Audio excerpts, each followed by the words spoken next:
Welcome to this explainer. When we look back at the 47 presidencies of the United States, it's so easy to just see this long chronological list of names, dates, and those serious historical portraits. But honestly, that's missing the real story. Today, we're going to completely reframe how we look at the Oval Office. We're not just looking at a timeline here. We're diving into a fascinating, really high-stakes study of leadership during defining national crises. Because every single commander-in-chief steps into a totally unique storm, and how they navigate that storm, well, that shapes the very fabric of the country. To make sense of all of this, we've broken it down into 5 key eras. We'll start with the early Republic survival, then move into the Civil War and Reconstruction, tackle the Depression and World Wars, navigate the Cold War, and finally, look at modern crises and divides. All right, let's dive right into our first era, the early Republic survival, focusing on establishing and expanding a new nation. Think about those early days for a second. Failure wasn't just a bad poll number or a political setback. It literally meant the total collapse of the whole democratic experiment. George Washington couldn't just sit behind a desk. He had to actively establish federal power from scratch and prove that a peaceful transfer of power was actually possible.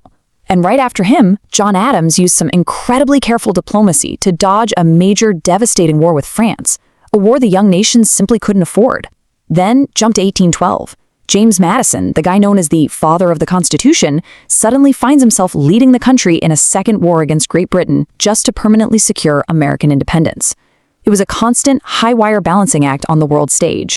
So once that immediate survival was locked down, the crisis kind of shifted, right? It became about foreign encroachment. And that brings us to the Monroe Doctrine under our 5th president, James Monroe. This was a bold move. It explicitly warned European powers, hey, stay out of the Americas.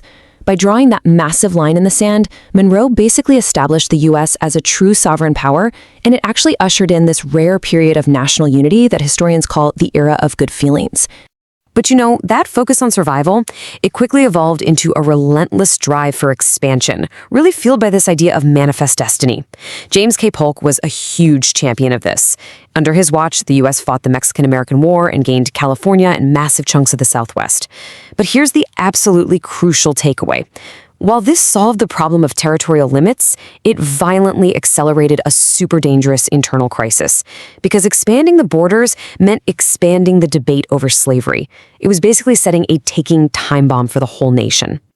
Which brings us to Section 2, Civil War and Reconstruction, the ultimate internal crisis. Now the threat completely shifts from external European empires to a deeply divided, fracturing nation right at home. Just look at this number, 31 days. Let that sink in for a second. That is the entire length of William Henry Harrison's term as the 9th president before he tragically died of an illness. And that incredibly short term, which was followed pretty soon after by Zachary Taylor's brief 16 months in office, it perfectly captures the immense instability of this era. The leadership at the top was basically a revolving door, exactly when the country was desperately hurtling toward its darkest hour over the conflict of slavery. Now, what's really interesting here is the sharp, undeniable contrast in how 2 consecutive presidents handled this ultimate national crisis. Let's look at James Buchanan. His presidency came right before the war, and he essentially struggled helplessly as Southern states actively moved towards secession. Historically, his inaction is largely viewed as a massive failure to prevent the coming conflict. But then you look at Abraham Lincoln. Plunged right into the Civil War, Lincoln took decisive, totally unprecedented action to preserve the Union and issued the Emancipation Proclamation, which began the end of slavery. It's wild to think about. One president buckled under the crisis, and the very next one completely reshaped the nation through it. But of course, the crisis didn't just magically vanish when the war ended. The post-war Reconstruction era demanded incredibly intense leadership. Andrew Johnson took over after Lincoln's assassination, but his chaotic leadership met fierce congressional opposition, and he actually became the first president to be impeached.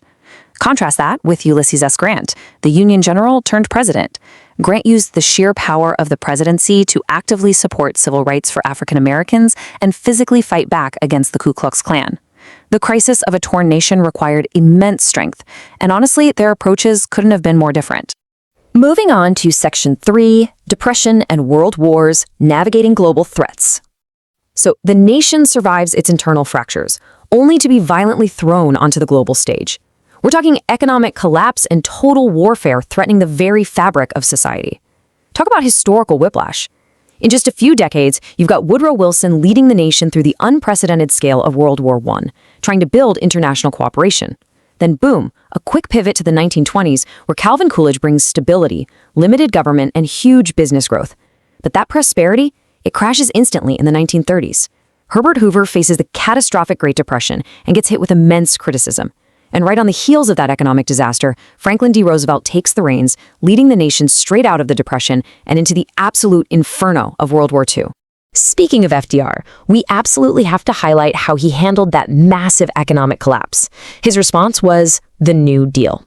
And this wasn't just a minor policy tweak, it was an unprecedented sweeping reshaping of the federal government and American society. He utilized immense government action to stabilize the economy. He essentially proved that in times of absolute rock-bottom crisis, the presidency could expand its reach to provide direct relief and reform to the American people. Let's shift gears to Section 4, Navigating the Cold War into the Nuclear Age. Emerging from World War II as a global superpower, the United States faced a whole new set of crises. Ideological standoffs, the space race, and the ever-present, literally terrifying threat of global nuclear annihilation. Managing the Cold War required a really complex, multi-pronged approach from several presidents.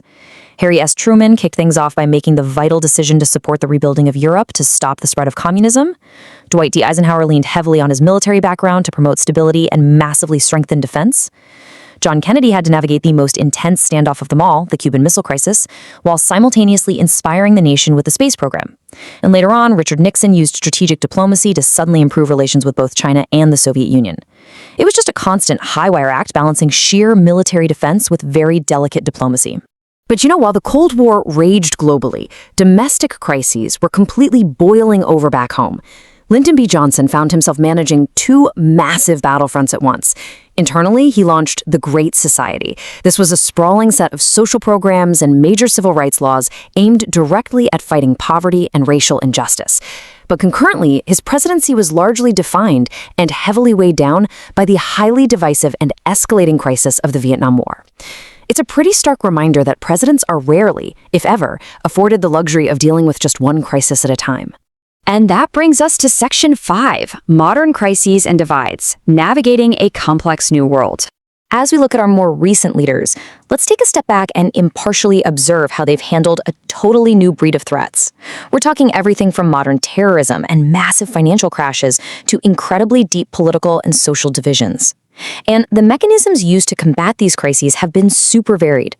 George H.W. Bush faced the end of the Cold War and the Gulf War by utilizing diplomacy to build these really broad, effective international coalitions. His son, George W. Bush, was forced to respond to these sudden, horrific attacks of 9/11, leading him to launch the global war on terror, which fundamentally shifted American foreign policy. Then Barack Obama stepped into the Oval Office right in the middle of the worst financial crisis since the Great Depression and focused his efforts on economic recovery, clean energy, and passing major healthcare reform. And this brilliantly illustrates the reality of our current moment. Looking at our most recent administrations, we see entirely different lenses for viewing and solving modern American challenges. Joe Biden, our 46th president, has focused heavily on domestic infrastructure, economic recovery, and strengthening traditional international alliances. Conversely, Donald Trump, the 45th and 47th president, champions an America First foreign policy, focusing heavily on immigration control, domestic economic strength, and aggressively tackling global competition. Regardless of politics, what we're objectively seeing here are two fundamentally different philosophies on exactly how the presidency should function in a world characterized by fierce global competition and sharp internal political divisions.